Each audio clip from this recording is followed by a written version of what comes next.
baka gusto niyo po ng bintana, ayan po siya. So, ang isang piraso po, 1.5. So, pabenta po ito. Meron po siyang 2 piraso po.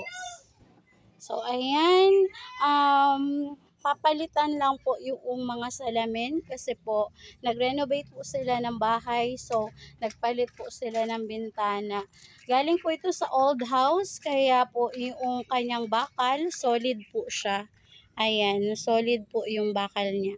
So, pag gusto nyo po, just message me lang po at we do delivery po with delivery charge pagka po malayo po kayo sa amin. So, around Cabanatuan City, pre-charge po siya. Pre-delivery po. So, pag outside Cabanatuan City, meron na po siyang charge. May delivery charge na po tayo. So, that's all. Flex ko lang po. Thank you for watching. Bye-bye!